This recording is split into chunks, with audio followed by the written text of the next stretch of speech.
In this video, we're going to look at how to use the sign-in form to add in contacts into the single contact request campaign so we can start getting feedback and reviews. Now, the sign-in form is different from the web form because this is an actual web page that you can go to. And so you'll see the link here at the bottom. This is for you, or you can keep it open up here in the URL bar. But for right now, let's just click on it so you get an idea of what this form looks like. And in its basic form, it's going to appear just like this. Now, this is what you want your customers to use to sign in for any type of appointment. And what they're going to do, you want either to have this up on a tablet device, you can have this up on a laptop, and all they're going to need to do is just come up here and fill in their name and then their contact information. So let me fill this out briefly. Now this contact is going to get an email after they have had their appointment, and then also a SMS text message if they agree to be contacted. Now they're going to get those requests to leave feedback and rate how their experience was. And so you've got the time of the check-in and the date, and I'm going to go ahead and I'm going to hit sign in. Now this is going to give me a confirmation that the contact was added successfully, that they're all checked in. And now this contact is going to show up in our sign-in form section of the CRM. So to find that, you're going to come over here to Campaigns, and you want to click on Sign In. All right, you can see that our contact has been added. So you see Jane Doe, the name is there, the email signed up with, and the mobile phone. Now, what you're going to see on the right-hand side is it's going to track whether the SMS has been sent, and then if the SMS was sent, did they recommend the actual business today? And then likewise, we have the email of was it sent? We have yes. And then we're going to look at was the email opened? If it was opened, did they click on the link to leave feedback? If they did click on the link, did they leave any feedback? Now, these two options can be customized, the emails and the SMS, by clicking on the Settings tab in the top right-hand corner. Once that happens, you're going to see that the data for all of our sign-ins is going to begin to populate in the different graphs here, tracking what's been open, what's been sent, if anyone has left feedback. Now, if we want to customize the emails themselves and when they send, you can click on this button that says Edit Emails.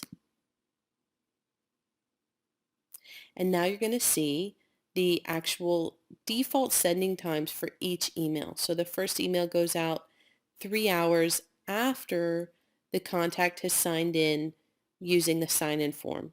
And then you're going to see email number 2 goes out 1 day after the contact has signed in. So that's by default. You can always come over and edit these.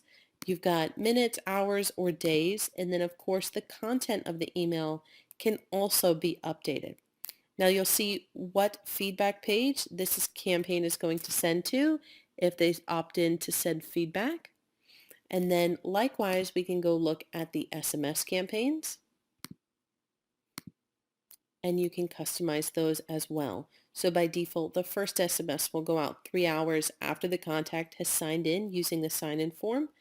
And the second email goes out 1 day after signing in, and then the third SMS will go out on the second day after they've signed in using the sign-in form. So it's day 1, 2, and 3. And that is just a quick overview of how to use the sign-in form to add in new contacts into a single contact request campaign. Now you do have a lot of additional actions underneath the drop down here, the ability to gray the contact out after they've checked in, to add them into a new promotional campaign, or even to delete the contact. So you can simply do that by checking in the box and then selecting the action that you want.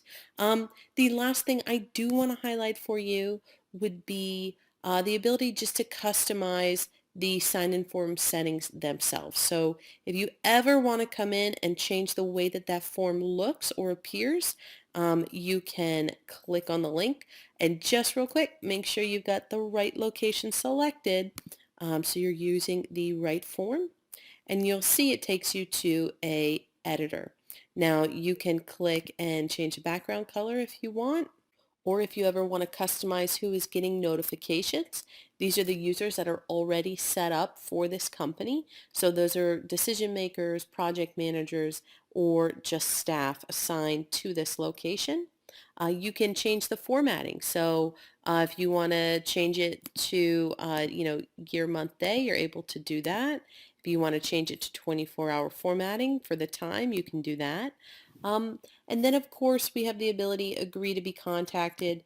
You can either pre-fill or leave it off. Probably best to leave it off depending on the opt-in laws and where your business is located.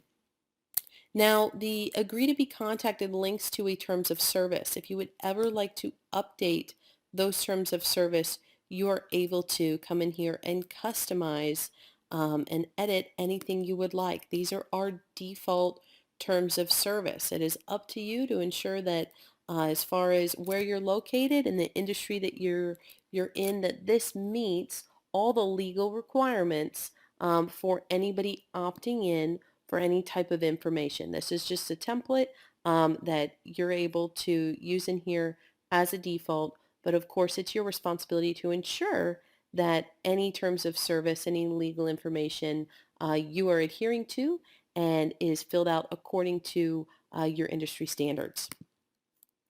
And then last, you can customize the color of the button if you would like. So a lot of great options in here to give it the look and feel that you would like it to have. Once you're all set, all you have to do is hit save and it is all updated. All right, when you're ready to go back, just at the top, hit back to CRM, and you will be taken back into your CRM Ad Contacts dashboard. I hope you enjoyed this overview, and I will catch you in another training.